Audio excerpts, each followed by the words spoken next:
কমলো জ্বালানি তেলের দাম। লিটারে ৬ টাকা কমেছে অকটেন ও পেট্রোল। ডিজেল ১০৫ টাকা ২৫ পয়সা নির্ধারণ রাত ১২টা থেকে কার্যকর, জানালেন বিদ্যুৎ উপদেষ্টা। জনপদ জুড়ে ভয়াবহ বন্যার প্রভাব, সব হারিয়ে নিঃস্ব লাখ লাখ মানুষ। ছড়িয়ে পড়ছে রোগ বালাই, কৃষিতে ব্যাপক ক্ষতি। ত্রাণ বিতরণের প্রভাব, চালের বাজারে কেজিতে বেড়েছে ৩ টাকা। হত্যার অপরাধ প্রমাণ করা সম্ভব, বিচার শুরুর আগে ট্রাইব্যুনালের বিতর্কিত আইন সংশোধনের তাগিদ, আলামত সংরক্ষণের পরামর্শ। বিশ্ববিদ্যালয় ক্যাম্পাস নির্মাণে গ্রামই বিলুপ্ত। জামালপুরের সাবেক এমপি মির্জা আজমের বিরুদ্ধে অভিযোগের পাহাড়। জমি ফেরত চান ভুক্তভোগীরা, ব্যবস্থার আশ্বাস।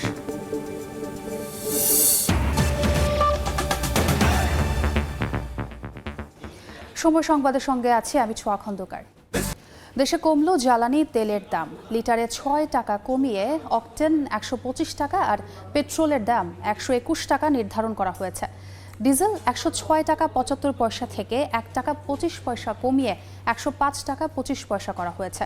আজ রাত থেকেই কার্যকর হবে নতুন দর। সকালে খুলনায় এক বৈঠক শেষে কথা বলেন বিদ্যুৎ, জ্বালানি ও খনিজ সম্পদ উপদেষ্টা ফাউজুল কবির খান। ডিজেলের দাম ১০৬ টাকা ৭৫ পয়সা থেকে ১০৫ টাকা ৫০ পয়সা, মানে ১ টাকা ২৫ পয়সা পার লিটারে কমাচ্ছে। অকটেনের দাম ১৩১ টাকা থেকে ১২৫ টাকা, মানে ৬ টাকা কমাচ্ছে। পেট্রোলের দাম ১২৭ টাকা থেকে ১২১ টাকা, সেটাও ৬ টাকা কমাচ্ছে। ভবিষ্যতে আমাদের চেষ্টা থাকবে যাতে আমরা এটাকে আরো কমাতে পারি আর কি। গত ১.৫ দশকে বিদ্যুৎ জ্বালানি খাতের সব লুটপাটের সুরক্ষা দিয়েছে বিদ্যুৎ ও জ্বালানির দ্রুত সরবরাহ বৃদ্ধি আইন, যার মাধ্যমে উন্মুক্ত দরপত্র ছাড়াই পছন্দের ব্যক্তি বা প্রতিষ্ঠানকে বিদ্যুৎ কেন্দ্র, এলএনজি টার্মিনাল সহ বিভিন্ন অবকাঠামো তৈরির কাজ ও ক্রয়াদেশ দেওয়া হয়। দায় মুক্তির এ আইন বাতিলে এবার উচ্চ আদালতে যাচ্ছে ভোক্তা অধিকার সংগঠন ক্যাব। ফারুক ভূঁইয়া রবিনের রিপোর্ট। বিদ্যুৎ জ্বালানি খাতে চরম সংকটের সুযোগে ২০১০ সালে জাতীয় সংসদে পাশ করা হয় বিদ্যুৎ ও জ্বালানির দ্রুত সরবরাহ বৃদ্ধি আইন। শুরুতে ২ বছরের জন্য করা হলেও পরে আইনটির মেয়াদ বাড়ানো হয় দফায় দফায়। প্রতিবারই তীব্র হয় বিশেষজ্ঞ মহল থেকে প্রতিবাদের সুর, কিন্তু সেসবে সায় না দিয়ে সবশেষ ২০২১ সালে চতুর্থ দফায় আনা হয় আইনটির সংশোধনী। বিশেষ বিধানের মেয়াদ বাড়ানো হয় ২০২৬ সাল পর্যন্ত। দায়মুক্তি আইন হিসেবে পরিচিত পাওয়া এই বিশেষ বিধান নিয়ে প্রশ্ন উঠছে নানা কারণেই। আইনটিকে ঢাল করে গত ১.৫ দশকে নিজেদের পছন্দের ব্যক্তি ও প্রতিষ্ঠানকে ইচ্ছে মতো কাজ দেওয়া হয় কোনো রকম টেন্ডার বা প্রতিযোগিতা ছাড়াই। স্বচ্ছতাকে পাশ কাটানো এই প্রক্রিয়ায় নির্মাণ করা হয় শতাধিক বিদ্যুৎ কেন্দ্র, এলএনজি টার্মিনাল সহ বিদ্যুৎ জ্বালানি খাতের ছোট বড় প্রায় সব অবকাঠামো। সবচেয়ে বিতর্কিত এ আইনের ৯ ও ১০ নম্বর ধারা। এ দুটি ধারার মাধ্যমে অনুমোদন কিংবা ক্রয় প্রক্রিয়ায় অনিয়ম দুর্নীতি হলেও তা নিয়ে আদালতে প্রশ্ন তোলার সুযোগ বন্ধ করে দেওয়া হয়, যা বিদ্যুৎ জ্বালানি খাতকে আরও অস্বচ্ছ, স্বেচ্ছাচারী, লুণ্ঠনমূলক ও জবাবদিহিতাহীন খাতে পরিণত করে বলে মনে করেন বিশেষজ্ঞরা। প্রতিযোগিতাহীন, লুণ্ঠনমূলক, অসাধু ব্যবসায়ী, বিনিয়োগকারীদেরকে প্রোটেকশন দিয়েছে এই আইনের আওতায়। সেটাতে তারা যত খুশি তত ব্যয় করে, তারা ব্যয় দেখিয়ে তারা তাদের মুনাফা বাড়াইছে। এইগুলো তারা করে এইভাবে লুণ্ঠনের অবাধ ক্ষেত্রে পরিণত করেছে জ্বালানি খাত। আইন করে যদি বেআইনি কাজ করা যায়, তাহলে যে আইন করে বেআইনি কাজ করা হলো সেই আইন করাটাও বেআইনি। অপরাধকৃত কার্যক্রমের দায়ে অপরাধীদের জ্বালানি অপরাধী গণ্য করে বিচারের আওতায় আনতে হবে। নির্বিচারে তারা পাওয়ার প্ল্যান্ট করতে পেরেছে। হ্যাঁ, এই আইনটা না থাকলে অত সহজে করতে পারতো না। নিজস্ব লোককে পাওয়ার প্ল্যান্টগুলো করার সুবিধা দিয়েছে। আর যেহেতু তাদের কাছে আইন ছিল, তারা একটার পর একটা পাওয়ার প্ল্যান্ট করে গেছে, তাদেরকে বাধা দেওয়ার কোনো লোক ছিল না। সরকারের পালাবদলে এখন আইনটির বৈধতা নিয়ে উচ্চ আদালতে যেতে চায় ভোক্তা অধিকার সংগঠন ক্যাব। সংগঠনটির আশা আদালতে এ বিষয়ে প্রতিকার মিলবে। এটা বাতিল করার জন্য কনজিউমার অ্যাসোসিয়েশন আদালতে যাবে। এরকম একটা গণবিরোধী আইন সরকার নিজেই তার প্রয়োগ স্থগিত করে দিচ্ছে, তার কনসিকুয়েন্স স্বীকার করছে। সেই আইন তো আর থাকতে পারে না। শাসন বিভাগ থেকে তো এই আইনের পক্ষে কোনো অজুহাতেই দাঁড়াতে আসবে না। সুতরাং এই আইন বাতিল অবশ্যম্ভাবী এবং অবধারিত। ছাত্র জনতার অভ্যুত্থানে গঠিত হওয়া অন্তর্বর্তী সরকার এরই মধ্যে স্থগিত করেছে আইনটির কার্যকারিতা। ফারুক ভূঁইয়া, রবিন, সময় সংবাদ, ঢাকা। এবার বন্যা প্রসঙ্গ। ধীরে ধীরে বন্যা পরিস্থিতির উন্নতি হলেও কমেনি দুর্ভোগ। একদিকে সব হারিয়ে নিঃস্ব লাখ লাখ মানুষ, অন্যদিকে ছড়িয়ে পড়ছে পানিবাহিত নানা রোগবালাই। ডায়রিয়া, জ্বরসহ নানা রোগে আক্রান্ত হয়ে হাসপাতালে চিকিৎসাধীন অনেকে। পানি নামতে শুরু করায় স্পষ্ট হচ্ছে বন্যা কবলিত জনপদের ক্ষয়ক্ষতির পরিমাণ। কাদায় মাখা ঘরবাড়ি, ভাঙা রাস্তাঘাট, অনেক জায়গায় আবার আস্তানা গেড়েছে সাপ। এদিকে গ্রামের সবজি ক্ষেত, ধানের বীজতলা ও মাছের ঘের ক্ষতিগ্রস্ত হওয়ায় বিপাকে বন্যার্তরা। ক্ষতি হয়েছে শহরের ভোগ্য পণ্যের দোকানগুলো। ফেনীতে টনকে টন গম ভিজে নষ্ট হয়ে গেছে। এর প্রভাব বাজারে পড়তে পারে বলে শঙ্কা ব্যবসায়ীদের।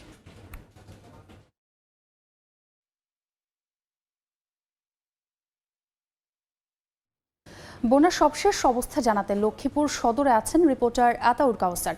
ফেনী সদরের আরামবাগে আতিয়া সজল এবং নোয়াখালীর সেনবাগ এলাকায় আছেন সহকর্মী সাইফুল্লাহ কামরুল। সরাসরি প্রথমে যাচ্ছি কাউসারের কাছে।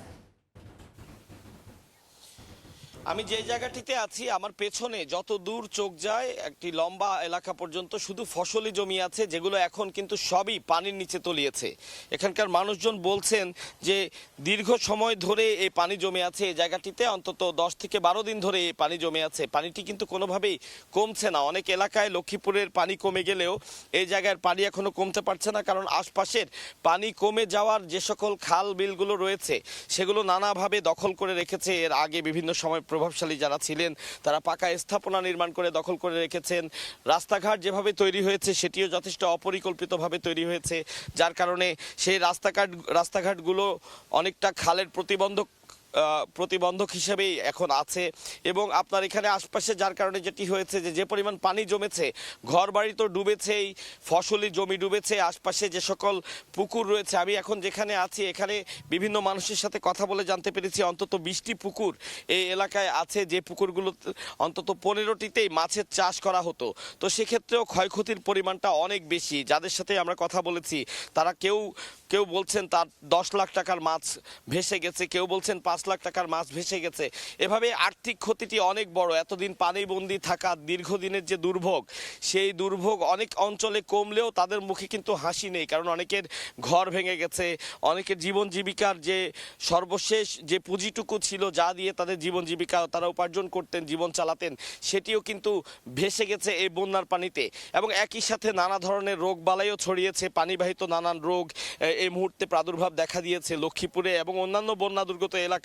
শিশুরা ডায়রিয়াজনিত নানা সমস্যায় ভুগছে। সব মিলিয়ে একটি বন্যা দুর্গত এলাকায় যে ধরনের পরিস্থিতি হয় তার প্রত্যেকটি কিন্তু বর্তমান লক্ষ্মীপুর জেলার আমি যেখানে যেখানে ঘুরেছি সবখানেই। এবং একই সাথে এখনো পর্যন্ত যেহেতু অনেক জায়গায় পানি নামেনি, সেখানে দুর্ভোগ এখনো বর্তমান আছে। এবং কিছু কিছু জায়গায় পানি নামলেও যে জায়গাগুলো এখনো নিচু এবং যে জায়গা দিয়ে পানি প্রবাহিত হয় সে জায়গাগুলোতে কিন্তু নতুন করে পানি জমছে। তো যেটি আমরা বলছিলাম যে কুমিল্লা এবং ফেনী থেকে নোয়াখালী হয়ে লক্ষ্মীপুরের ওপর দিয়ে পানি গিয়ে মেঘনা নদীতে পড়ে, এভাবেই আসলে দীর্ঘ সময় বন্যার পানি সরে যায়। তো সে কারণে এখনো পর্যন্ত কিছু কিছু জায়গা ক্ষতিগ্রস্ত আছে। আর একই সাথে ফেনী থেকে যেহেতু পানি নামছে, ফেনীর বর্তমান চিত্র কি সেটি জানতে সেখানে যেতে চাই। আমাদের সহকর্মী আছেন আতিয়া সজল, তার কাছে। আমরা যেখানে রয়েছি এটা শহরের আরামবাগ এলাকায়, আর এই আরামবাগ এলাকায় গতকাল পর্যন্ত কিন্তু এখানে হাঁটু পানি ছিল। এবং এই জায়গাটিতে বন্যা যখন পিক আওয়ার চলে তখন কিন্তু আমার মাথার উপরও 2 হাত পানি ছিল, যেটি না দেখলে বিশ্বাসযোগ্য না। আবার এভাবে যদি বলি, ফেনীতে যদি 16 লাখ জনসংখ্যা থাকে, সেই 16 লাখ জনসংখ্যার মধ্যে কিন্তু যদি আমরা 3 লক্ষ পরিবার ধরি, সেই 3 লক্ষ পরিবারের হয়তো 1 লক্ষ পরিবার কোনোভাবে উঁচু স্থানে বা বহুতল ভবনে ছিল। বাকি যে পরিবারগুলো রয়েছে প্রায় 2 লক্ষ পরিবার কিন্তু পানির নিচে তলিয়ে ছিল, তাদের বাড়িঘর তলিয়ে গিয়েছে। এখন সে সকল পরিবারের যে নিত্য প্রয়োজনীয় জিনিসপত্র কিন্তু পুরোপুরি পানিতে নষ্ট হয়ে তারা একেবারে মোটামুটি নিঃস্ব হয়ে গিয়েছেন। এবং অনেকে কিন্তু শুধুমাত্র যখন বন্যার পানি ঢুকে পড়ে ঘরে, তারা কিন্তু কোনো মতো জীবনটা নিয়ে বের হতে পেরেছেন এক কাপড়ে, কিন্তু বাকি তারা পারেনি। এখন সেই পরিবারগুলো পানি কমার সাথে সাথে বাড়ি ঘরে ফিরছেন, নিজেদের ঘরে ফিরছেন, কিন্তু ঘরে ফিরে যে চিত্র দেখছেন যে তাদের সমস্ত জিনিসপত্র লণ্ডভণ্ড হয়ে ভিজে নষ্ট হয়ে গেছে, সেগুলো আর ব্যবহারের উপযোগী নেই। তাদের আসবাবপত্র, ফার্নিচার, নিত্য প্রয়োজনীয় যে জামা কাপড় বা অন্যান্য যে আসবাব জিনিসপত্রগুলো রয়েছে সেগুলো কিন্তু আমরা দেখেছি যে নষ্ট হয়ে তাদের একেবারে নিঃস্ব করে দিয়ে গেছে। এখন এই সকল পরিবারগুলো তারা কিভাবে ঘুরে দাঁড়াবে? আপনার মনে করেন যে একটি নিম্ন আয়ের পরিবার থেকে যদি ধরি, তাদের মালামাল না থাকলেও তাদের পরিবার অন্তত 50,000 টাকার ন্যূনতম জিনিসপত্র থাকে বা কিনতে হলে তাদের লাগবে, বা লক্ষাধিক টাকা লাগবে। আবার উচ্চবিত্ত, নিম্নবিত্ত সবারই একই অবস্থা হয়েছে। এখন এই সকল পরিবারগুলো কিন্তু আসলে এখান থেকে ঘুরে দাঁড়াতে পারবে কিনা, এর মধ্যে আবার পানিবাহিত রোগ দেখা দিয়েছে, আবার অনেক জায়গায় সাপ সাপে কাটা রোগী ফেনী সদর হাসপাতালে বৃদ্ধি পেয়েছে। এরকম কিন্তু শুধু আরামবাগের চিত্র নয়, পুরো জেলার চিত্র কিন্তু একই রকমের অবস্থা। মানুষ কিন্তু ক্ষতিগ্রস্ত হয়ে তাদের ব্যবসা বাণিজ্য একেবারে নিঃস্ব হয়ে গেছে। আমরা আজ সকালে দেখিয়েছিলাম ফেনীর যে খাতুনগঞ্জ ক্ষেত্র তাকিয়া রোড এবং ইসলামপুর রোড, যেখানে পাইকারি যে ভোগ্যপণ্যের বাজার রয়েছে, সেখানে শত শত ব্যবসায়ীদের হাজার কোটি টাকার ক্ষতি হয়েছে। এরকম অনেকেই কিন্তু এরকম ক্ষতির মুখে পড়ে ঘুরে দাঁড়ানোর চেষ্টা করছেন। তবে ক্ষতিগ্রস্তরা বলছে যে তারা যদি সরকারি সহায়তা না পায় অথবা ক্ষতির যে ধরন, যে যেরকম ক্ষতি হয়েছে তাদেরকে যদি ওইভাবে পর্যাপ্তভাবে যদি সাপোর্ট দেওয়া না হয়, তারা এখান থেকে ঘুরে দাঁড়ানো কষ্টসাধ্য হয়ে পড়বে এবং একটি মানবিক বিপর্যয় দেখা দিতে পারে বলে মনে করছেন তারা। আমরা নোয়াখালীর বন্যা পরিস্থিতি জানতে চলে যাব, সেখানে রয়েছেন আমাদের সহকর্মী সাইফুল্লাহ কামরুল। আমি এই মুহূর্তে দাঁড়িয়ে আছি নোয়াখালী সেনবাগ উপজেলার কাদরা ইউনিয়নে। এই সেনবাগ 9টি ইউনিয়ন এবং একটি পৌরসভা নিয়ে গঠিত। প্রায় 3 লক্ষ অধিবাসী এখানে বন্যার পানিতে কবলিত রয়েছে। মূলত এখানে ফেনী থেকে যে ঢল এসেছে, ফেনীর ঢলের কারণে এই সেনবাগ বেশি ক্ষতিগ্রস্ত হয়েছে। কিন্তু নোয়াখালী চৌমোহনী যে খাল, চৌমোহনী খাল এবং সেনবাগের খালগুলো পুনর্খনন করার না করার কারণে এখানকার পানি এখন জলাবদ্ধতার সৃষ্টি হয়েছে। নোয়াখালীর 8টি উপজেলা, 7টি পৌরসভা এবং 87টি ইউনিয়ন বন্যা কবলিত রয়েছে। বন্যার পানি কমতেছে, কিন্তু এই কমার পাশাপাশি মানুষ কিন্তু বাড়ি ফেরার মতো এখনো সম্ভব হয়নি। গত 3 দিন বৃষ্টি না থাকার কারণে ধীরে ধীরে পানি কমছে, কিন্তু এখানের একদিকে পানিবাহিত রোগ বাড়ছে। রোগ বাড়ার কারণে আর যে জিনিসটা আছে সেটি হলো সাপের কামড়ের রোগীর সংখ্যা বৃদ্ধি পেয়েছে। নোয়াখালীর পানি সম্পদ বিভাগ জানিয়েছেন এই পর্যন্ত তাদের প্রায় 85,000 দিঘির পুকুর এবং মাছের প্রজেক্ট বেসে গেছে মৎস্য খামারের তথ্য অনুযায়ী। পানি সম্পদ জানান তাদের প্রায় 2 লক্ষের পশু এবং 108টি খামার বেসে গেছে এই বন্যার পানিতে। নোয়াখালীর সিভিল সার্জন শুধু জানা গিয়েছে সরকারিভাবে 124টি মেডিকেল টিম আছে এবং বিভিন্ন স্বেচ্ছাসেবী সংগঠনের প্রায় 16টি বেসরকারি মেডিকেল টিম রয়েছে। নোয়াখালীর প্রায় 1300টি আশ্রয়কেন্দ্রে এবং এই আশ্রয়কেন্দ্রগুলোতে প্রায় 2.5 লক্ষ লোক আশ্রয় গ্রহণ করেছে। নোয়াখালীর মূল যে সমস্যাটি সেটি হলো এই অঞ্চলের মানুষগুলো যে খালগুলো আছে সেই খালগুলো অবৈধভাবে দখল করেছে স্থানীয় প্রশাসনের সহযোগিতা। বিগত সময় এখানে এই খাল অবৈধ দখল হওয়ার কারণে নোয়াখালীতে এই জলাবদ্ধতা সবচেয়ে বেশি। এখান থেকে কিছুক্ষণ আগে এখানকার স্থানীয় সংসদ সদস্য জনাল আবদিন ফারুক তিনি অভিযোগ করেছেন গত 87 বছরে তারা এই সেনবাগের এত বন্যা দেখেনি। তিনি এই বন্যার জন্য হিন্দুস্তান সরকারকে দায়ী করেছেন। এ ছিল নোয়াখালী সেনবাগ থেকে আমার কাছে সর্বশেষ তথ্য। বন্যা পরিস্থিতির খবর জানতে সরাসরি যুক্ত ছিলাম লক্ষ্মীপুর, ফেনী এবং নোয়াখালীতে। ঢাকা বিশ্ববিদ্যালয়ে ত্রাণ সংগ্রহ কার্যক্রমে শুকনো খাবার ও কাপড় নেওয়া বন্ধের কথা জানিয়েছেন সমন্বয়করা।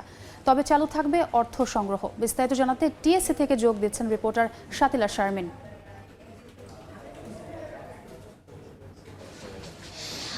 ঢাকা বিশ্ববিদ্যালয়ে যে টিএসসি কেন্দ্রিক বন্যার্তদের ঋণ বিতরণ কার্যক্রম চলছে, সেই বিতরণ কার্যক্রমের মধ্যে আমরা দেখতে পাচ্ছি দুপুর 12টা থেকে আসলে শুরু হয়ে গেছে এক ধরনের তাড়াহুড়ো এই টিএসসিতে। দেখতে পাচ্ছেন টিএসসির ভিতরে আসলে আমার পিছনেই চলছে হচ্ছে ত্রাণের যে মালামাল, সেই মালামালটা ট্রাকে উঠানোর প্রক্রিয়া। এখানে আসলে মূলত ট্রাকে যে মালামালগুলো তোলা হচ্ছে সেই মালামালগুলোর মধ্যে এখন আমরা দেখতে পাচ্ছি যে বিভিন্ন ধরনের সামগ্রী যেটা বন্যার্তদের সাহায্যে প্রয়োজন, অর্থাৎ এখনই জরুরি প্রয়োজন, সেই পণ্যগুলো তোলা হচ্ছে। শুকনো খাবার থেকে শুরু করে আমরা জানি যে ওষুধ থেকে শুরু করে বিভিন্ন ধরনের শিশু খাদ্য, তারপরে রয়েছে এর মধ্যে পানি বিশুদ্ধকরণ ট্যাবলেট, এছাড়া রয়েছে এখানে বিভিন্ন ধরনের চাল ডাল যেসব পণ্য রয়েছে যেগুলো সাধারণ মানুষের আসলে এখনই সবচেয়ে বেশি প্রয়োজন, সেই পণ্যগুলো তোলা হচ্ছে। আরেকটি বিষয় এখান থেকে জানানো হয়েছিল সেটি হচ্ছে যে আমরা যখন 10:30টার দিকে দেখেছি যে এখান থেকে একটি ব্রিফিং করা হয়েছে নিত্যদিনের মতো, অর্থাৎ 10 দিন ধরে যে কার্যক্রম চলছে প্রতিনিয়ত তারা এক ধরনের গণমাধ্যমের জন্য এক ধরনের তথ্য দিয়ে থাকেন। সেই তথ্যগুলোর মধ্যে আমরা দেখেছি যে এই তথ্যগুলোর মধ্যে তারা যেটি জানিয়েছেন যে 10 দিনের যে কার্যক্রম, এই যে বৃহৎ কার্যক্রমগুলোর তারা এক ধরনের ইতি টানতে যাচ্ছেন। যাচ্ছেন, অর্থাৎ শুকনো খাবার এবং কাপড় যেগুলোর জন্য আসলে বিশাল জায়গা দরকার, সেই কাজগুলো তারা আপাতত বন্ধ রাখছেন। কারণ তারা বলছেন যে বন্যার্তদের সাহায্যের জন্য এখন আর এই দ্রব্যগুলো খুব বেশি প্রয়োজন নেই সাধারণ মানুষের, তার চেয়ে বেশি প্রয়োজন রান্না করা খাবার, অথবা যে সব এলাকায় পানি কমে গেছে, যাদের ঘর বাড়ি একদম বিধ্বস্ত হয়ে গেছে, সেই ঘর বাড়ি পুনর্নির্মাণের জন্য আসলে প্রয়োজন প্রচুর পরিমাণে নগদ অর্থ। তারা বলছেন যে তাদের যে নগদ অর্থ সংগ্রহের যে কার্যক্রম, সেই কার্যক্রমটি তারা চালু রাখবেন, কিন্তু তারা এই ধরনের বৃহৎ পরিসরে যে ত্রাণ সংগ্রহ কার্যক্রম সেটি তারা বন্ধ করতে যাচ্ছেন আজকে থেকে। অর্থাৎ ঢাকা বিশ্ববিদ্যালয়ের যে এলাকাগুলোতে এই ধরনের সংগ্রহ কার্যক্রম ছিল তা বন্ধ হতে যাচ্ছে এবং শুধুমাত্র চালু থাকছে নগদ টাকা তোলার কার্যক্রমটি। এই ছিল আমার কাছে সর্বশেষ। সরাসরি যুক্ত ছিলাম টিএসসিতে। বন্যা নিয়ন্ত্রণে বিবেচিত হতে পারে বাংলাদেশের প্রস্তাব। প্রেস ব্রিফিংয়ে এমন ইঙ্গিত দিয়েছেন ভারতের পররাষ্ট্র মন্ত্রণালয়ের মুখপাত্র রণধীর জয়সওয়াল। তিনি দাবি করেন বাংলাদেশের বন্যা টানা এবং অতিরিক্ত বৃষ্টিপাতের কারণে হয়েছে, ভারতের পক্ষ থেকে আন্তঃনদীর বাঁধ খোলার কারণে নয়। এ বিষয়ে গণমাধ্যমে প্রকাশিত প্রতিবেদন প্রত্যাখ্যান করে তিনি বলেন, বন্যার জন্য ভারত দায়ী এমন কোনো ইঙ্গিত বিভ্রান্তিকর। এদিন ব্রিফিংয়ে সাবেক প্রধানমন্ত্রী শেখ হাসিনার প্রত্যাবর্তন বিষয়ে প্রশ্ন করা হলে কোনো স্পষ্ট উত্তর দেননি রণধীর। তিনি জানান, স্বল্প সময়ের নোটিশে ভারত এসেছেন শেখ হাসিনা। নিরাপত্তার কারণে দুই দেশের মধ্যে বন্দি বিনিময় চুক্তি থাকলেও তাকে ফেরত দেওয়ার দাবির বিষয়টি এখনও ধারণার পর্যায়ে রয়েছে। CNN report on the flood situation in Bangladesh, its narrative is misleading and suggests that India is somehow responsible for the floods. It is factually not correct and ignores the facts mentioned in the press releases issued by the government of India. Former Prime Minister of Bangladesh came to India at a very short notice for safety reasons. We have nothing further to add on that matter. এরা সহ জড়িতদের গণহত্যা ও মানবতা বিরোধী অপরাধ প্রমাণ করা সম্ভব। তবে আন্তর্জাতিক অপরাধ ট্রাইব্যুনালের বিতর্কিত আইন সংশোধনের আগে বিচার শুরু করা ঠিক হবে না বলে মনে করেন আইনজীবীরা। দেশে বিদেশি বিতর্ক এড়াতে আন্তর্জাতিক অপরাধ ট্রাইব্যুনালে দক্ষ বিচারপতি নিয়োগ, তদন্ত সংস্থা, প্রসিকিউশন টিম ঢেলে সাজাতে হবে। পাশাপাশি দ্রুত গণহত্যার আলামত সংগ্রহ এবং সংরক্ষণের তাগিদ তাদের। প্রতিটি মামলায় অভিযুক্ত করা হয়েছে সাবেক প্রধানমন্ত্রী শেখ হাসিনা, ওবায়দুল কাদের সহ তৎকালীন আওয়ামী লীগের মন্ত্রিসভার অনেক সদস্য এবং 14 দলের শরিকদের। কিন্তু বিদ্যমান ট্রাইব্যুনাল আইনে শেখ হাসিনা সহ জড়িতদের মানবতার বিরুদ্ধে অপরাধের বিচার কি সম্ভব? একসময় ট্রাইব্যুনালের আসামিপক্ষের আইনজীবী ছিলেন এমন দুজন জানান, আন্তর্জাতিক অপরাধ ট্রাইব্যুনালে ছাত্র জনতার উপর চালানো গণহত্যার বিচার সম্ভব, তবে বিচার শুরুর আগে সংশোধন করতে হবে আইন। কেননা এই আইনে বিচার নিয়ে অতীতে দেশে বিদেশে প্রশ্ন উঠেছিল। গণমানুষের মধ্যে এই ট্রাইব্যুনাল সম্পর্কে একটা নেতিবাচক ধারণা প্রতিষ্ঠিত হয়েছে তাদের অতীত কর্মকাণ্ডের জন্য।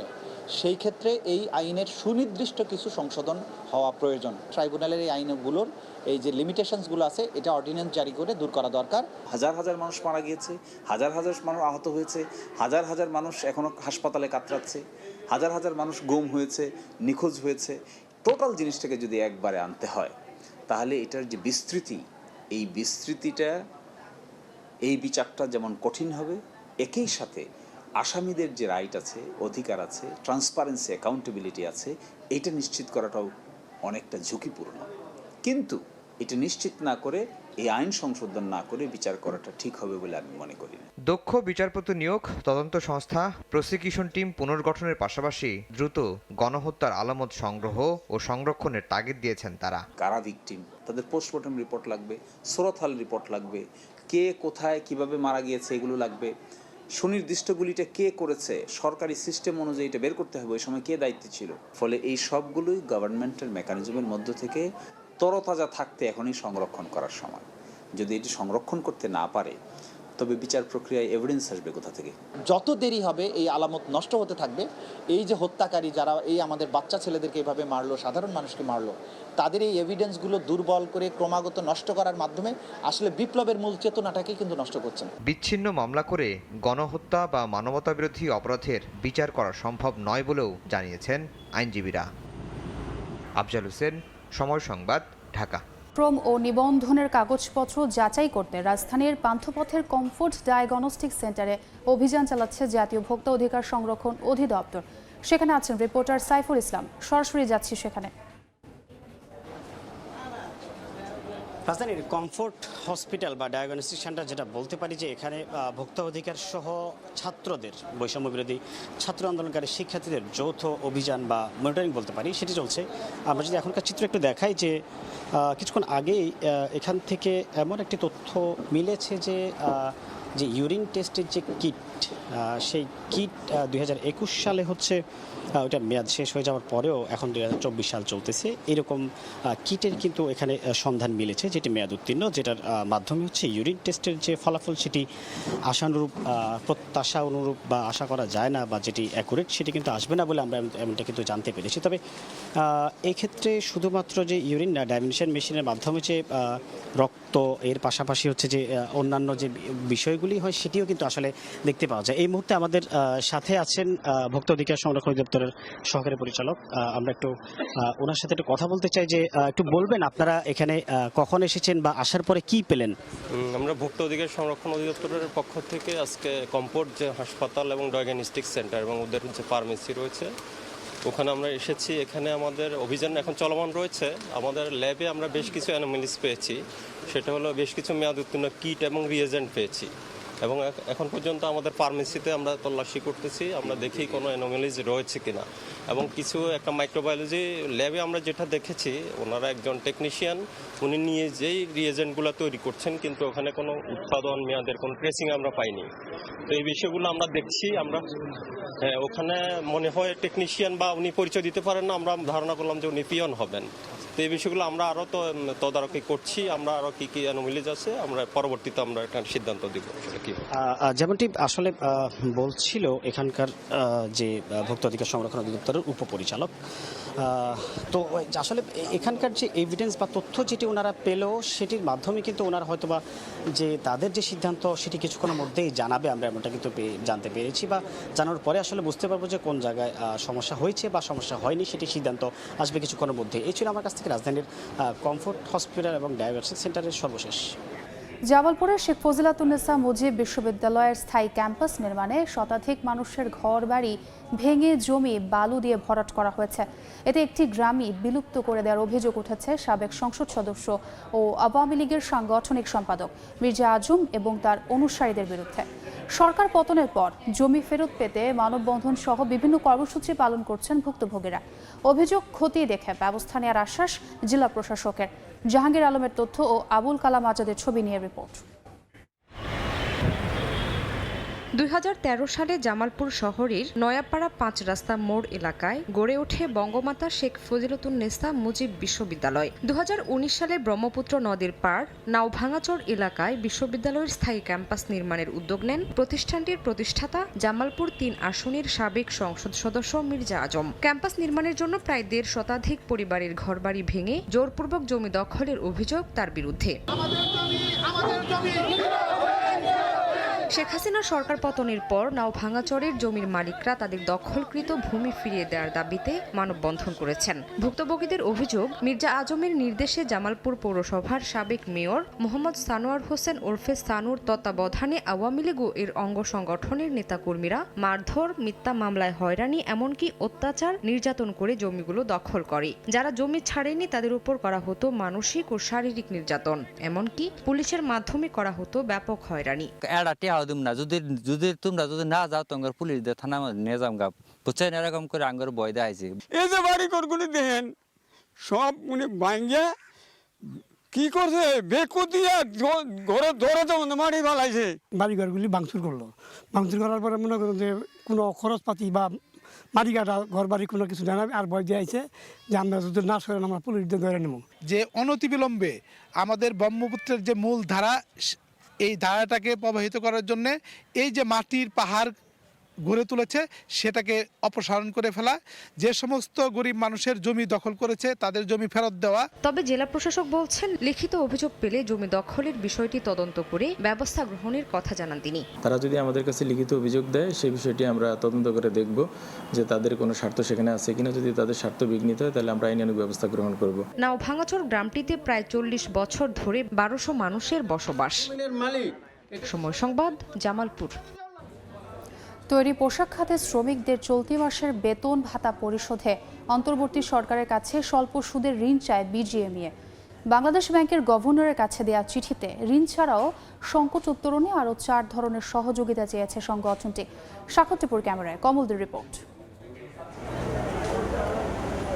কোভিড পরবর্তী রাশিয়া ইউক্রেন যুদ্ধসহ বিশ্বমন্দা পরিস্থিতিতে গত 2 বছরের বেশি সময় ধরে সংকটে ভুগছিল দেশের তৈরি পোশাক খাত। এর মধ্যে নতুন করে যুক্ত হয় রাজনৈতিক অস্থিরতা। বিজিএমইএ নেতারা বলছেন, রাজনৈতিক অস্থিরতায় অনেক অর্ডার চলে গেছে প্রতিযোগী বিভিন্ন দেশে, এমনকি আগের অর্ডারের অনেক পণ্য বাড়তি খরচে এয়ার শিপমেন্ট করতে হয়েছে। তৈরি পোশাক খাতের ধারাবাহিক চ্যালেঞ্জগুলো এমন এক জায়গায় চলে গেছে, বেশ কিছু প্রতিষ্ঠান আসলে চালানোটাই কঠিন হবে। তো এই অবস্থায় আসলে আমরা সরকারের সবসময় নীতি সহায়তা আমরা চাই। আন্দোলন ও কারফিউ ঘিরে জুলাই মাস থেকে চরম সংকটে পড়ে পোশাক খাত। সরকার পতনের পর একে একে খুলেছে সব কারখানা। তবে শ্রমিকদের বেতন ভাতা পরিশোধে অনেক গার্মেন্টস মালিক সংকটে পড়েছেন বলে দাবি বিজিএমইএর। দেশে যদি অস্থিরতা থাকে, বায়ারদের মধ্যে একটা আতঙ্ক বিরাজ করে, সেই আতঙ্কের পরিপ্রেক্ষিতে আমরা এখন দেখতে পাচ্ছি আমাদের ইনকোয়ারিগুলো কম আসছে। তবে আমরা আশা করছি ডক্টর ইউনূস সাহেবের ভাবমূর্তির কারণে এই ইমেজ সংকট আমরা কাটিয়ে উঠব। এই অবস্থা থেকে উত্তরণে বাংলাদেশ ব্যাংকের গভর্নরের কাছে 5 ধরনের সহযোগিতা চেয়ে চিঠি দিয়েছে বিজিএমইএ। শ্রমিকদের চলতি মাসের বেতন ভাতা পরিশোধে স্বল্প সুদের ঋণ, ইডিএফ ফান্ড থেকে ঋণ সুবিধা এবং কিস্তির সংখ্যা 3 থেকে বাড়িয়ে 6টি করার আবেদন জানানো হয়েছে। স্যালারিটা যাতে আমাদের একটা লোন, সফট লোন আকারে দেয়, যেটা আমরা 12 মাসে আমরা কিস্তি আকারে শোধ করব। বাংলাদেশের মধ্যে সবচেয়ে বেশি কিন্তু আরএমজির এলসি হয় কিন্তু ইসলামী ব্যাংকে, ওটা যাতে চালু করা হয়। এবং দ্বিতীয়ত হচ্ছে যে আমরা যারা ইডিএফ এ এলসি করি এবং ইডিএফ এর এলসি ফ্যাসিলিটিটা যাতে ঠিক রাখা হয়। দেশের 8টি ইপিজেডের 600 গার্মেন্টস কারখানা ছাড়াও ঢাকা, গাজীপুর এবং নারায়ণগঞ্জে স্বতন্ত্র গার্মেন্টস রয়েছে 2100টি, আর চট্টগ্রামে রয়েছে 464টি গার্মেন্টস। সারা দেশে গার্মেন্টস শ্রমিকের সংখ্যা প্রায় 45 লাখ। 3 দশকের বেশি সময় ধরে বাংলাদেশের রপ্তানি আয়ের শীর্ষস্থানে রয়েছে তৈরি পোশাক খাত। আবার এই পোশাক খাতকেই পড়তে হয়েছে নানামুখী জটিলতায়। চলতি বছরের 8 মাসে অন্তত 2 মাস উৎপাদন বন্ধ ছিল গার্মেন্টস কারখানায়। আর এই ক্ষতি পুষিয়ে নিতে সরকারের প্রণোদনার কোনো বিকল্প দেখছেন না গার্মেন্টস ব্যবসায়ীরা। চট্টগ্রামের বায়েজিদ শিল্পাঞ্চল থেকে কমল দে, সময় সংবাদ। ধর্মের ভিত্তিতে জাতিকে বিভাজন করা জামায়াতে ইসলামীর কাজ নয় বলে মন্তব্য করেছেন দলটির আমির ডক্টর শফিকুর রহমান। তিনি বলেছেন, স্বৈরাচার বিরোধী লড়াই যারা করেছেন তারা দলমত নির্বিশেষে জাতীয় সম্পদ। শনিবার সকালে রাজধানীর কচিকাঁচার মেলা মিলনায়তনে সাংস্কৃতিক ঐক্য ফ্রন্টের আয়োজনে কবি, লেখক, শিল্পী সমাবেশে এসব কথা বলেন শফিকুর রহমান। জামায়াতের আমির আরও বলেন, গত বছরগুলোতে সংস্কৃতি ভুলিয়ে দেওয়ার চেষ্টা করা হয়েছে। কোনো স্বৈরশাসক যাতে লেখক শিল্পীদের দমিয়ে রাখতে না পারে সে বিষয়ে সজাগ থাকার আহ্বান জানিয়ে শফিকুর রহমান বলেন, নাগরিক অধিকার ছিন্ন করার অধিকার কারও নেই। তারা আমাদেরকে হারিয়ে দিতেছিল। কবি নজরুল কত সুন্দর করে বলেছেন, বাংলাদেশ বিভিন্ন ধর্ম বর্ণের মানুষের আবাসভূমি। এখানে কোনো রাজনৈতিক জমিদারি আমরা বরদাস্ত করব না। রাজনীতিবিদরা হবেন জাতির স্রেফ সেবক, এর বাইরে তাদের কোনো পরিচয় নেই। রাজনীতিবিদরা কখনো দেশের মালিকানা দাবি করতে পারবেন না। ধর্মের ভিত্তিতে জাতিকে বিভাজিত করা আমাদের কাজ নয়। ধর্ম যার যার নিজস্ব চয়েস, এর ভিত্তিতে আমরা এখানে মেজরিটি মাইনরিটিতে বিশ্বাসী না। এদেশে যারাই জন্মগ্রহণ করবে তারা এদেশের গর্বিত নাগরিক। 4 মাসের নিষেধাজ্ঞা শেষে রাঙামাটির কাপ্তাই হ্রদে মাছ শিকার শুরু হচ্ছে কাল। কর্মচাঞ্চল্য ফিরেছে জেলে পল্লীতে। নিষেধাজ্ঞার সুফল পাবেন মৎস্যজীবীরা বলছেন কর্তৃপক্ষ। হেফাজত সবুজের তথ্য ও রাজীব দাস মুন্নার ছবিতে রিপোর্ট।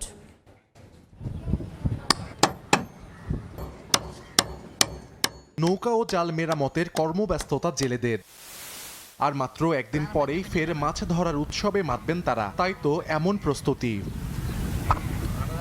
রাঙামাটির কাপ্তাই হ্রদে মাছ ধরায় 4 মাসের সরকারি নিষেধাজ্ঞা শেষ হচ্ছে শনিবার 31 আগস্ট মধ্যরাতে। রোববার সকাল থেকে মাছ শিকারে আবারও হ্রদে যাবেন মৎস্যজীবীরা। গর্জন নিয়ে ব্যবসা বাণিজ্য নামাইলে মনে করি আশা করি ভালো পরিস্থিতি ভালো হবে, মাছ টাছ ভালো হবে। বুট নৌকো সবগুলো লেটে করে অনেক টাকা খরচা হয়েছে, আস্তে প্রস্তুতি নিচ্ছি মাছ মারার। কষ্ট করে 4 মাস চলছি, এখন কল্লাই দিলে আর কি মানে একটু কষ্টটা একটু ইয়ে হবে আর কি, কমবে আর কি। জালগুলো ওগুলো ছিল মেরামত রেডি করছি, এখন বাদ বাকি তো উপরালা তো। পানিও ভালো বাড়ছে, যে আমরা আশা করতেছি যে এবার আমরা ভালো মাছ মারবো। নৌকা ভর্তি মাছ নিয়ে ঘাটে ফিরবেন জেলেরা। এতে আবারও কর্মচাঞ্চল্যতা ফিরবে জেলার সবচেয়ে বড় মৎস্য অবতরণ কেন্দ্র বিএফডিসি ঘাটে। এমন আশা নিয়ে মাছ অবতরণ এবং পরিবহন সংশ্লিষ্টরাও নিয়েছেন প্রস্তুতি। ট্রান্সপোর্ট যেগুলো মাছ পরিবহন করার জন্য প্রয়োজন এবং আমরা সেগুলো প্রস্তুতি নিয়েছি। ব্যবসায়ীরা আশা করতেছি মাছ ভালো ধরা পড়বে এবং বাজারও ভালো পাবো। 2 দফা বন্ধ বাড়াই দেওয়া, মাছও একটু বড় হয়েছে, সাবিলা মাছ বা কেসকি মাছ বড় হয়েছে। পানিটা যাক এখন ফুল হয়েছে, আশা করা যায় ব্যবসা ভালো হবে। কাপ্তাই হ্রদে কার্প জাতীয় মাছের প্রাকৃতিক প্রজনন ও পোনার বেড়ে ওঠা নিশ্চিতে 25 এপ্রিল থেকে 31 আগস্ট পর্যন্ত মাছ আহরণে দেয়া হয় নিষেধাজ্ঞা। এর সুফল পাবেন মৎস্যজীবীরা, আশা বিএফডিসি কর্তৃপক্ষের। লক্ষ্যমাত্রা অর্জন করতে যে পদক্ষেপগুলো গ্রহণ করা দরকার, আমরা সকল অংশীজনের সাথে আলোচনা করে সে ধরনের পদক্ষেপগুলো গ্রহণ করেছি। কাপ্তাই হ্রদে মাছ শিকার করে জীবিকা নির্বাহ করেন প্রায় 26,000 জেলে। এছাড়া অবতরণ কেন্দ্র এবং মাছ পরিবহনে যুক্ত প্রায় 1,500 শ্রমিক।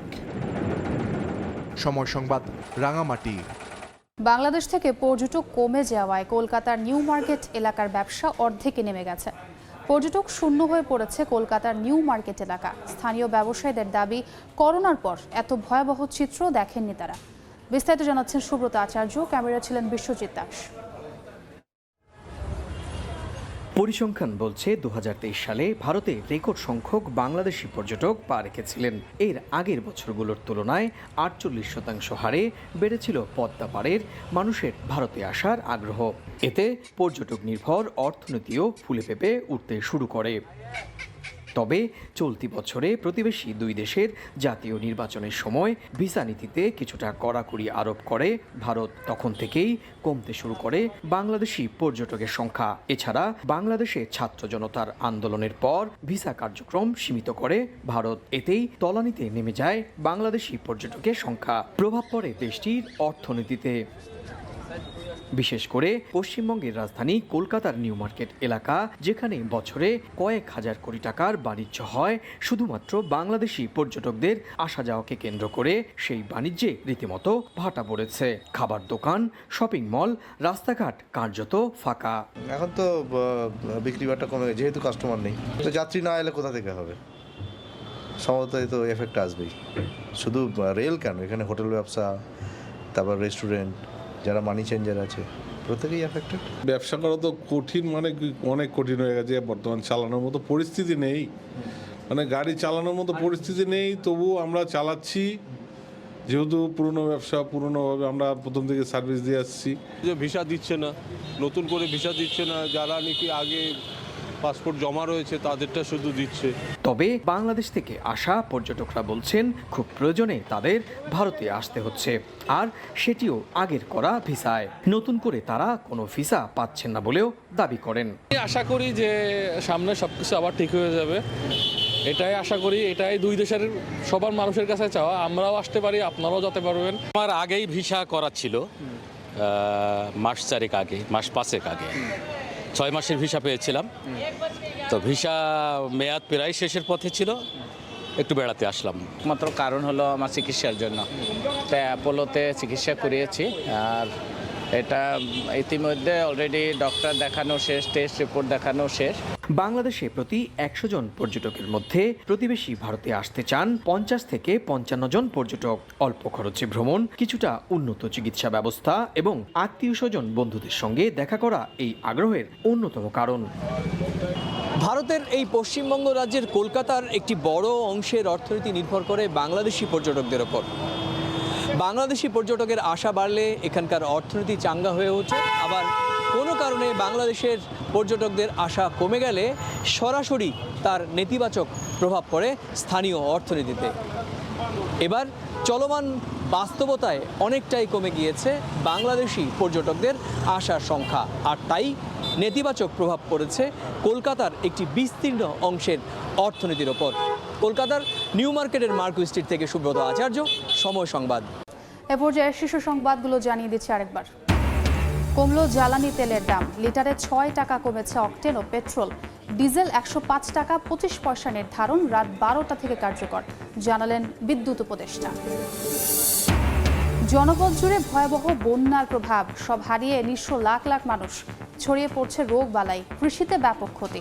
ত্রাণ বিতরণের প্রভাব, চালের বাজারে বেড়েছে দাম। গণহত্যার অপরাধ প্রমাণ করা সম্ভব, বিচার শুরুর আগে ট্রাইব্যুনালের বিতর্কিত আইন সংশোধনের তাগিদ। আলামত সংরক্ষণের পরামর্শ।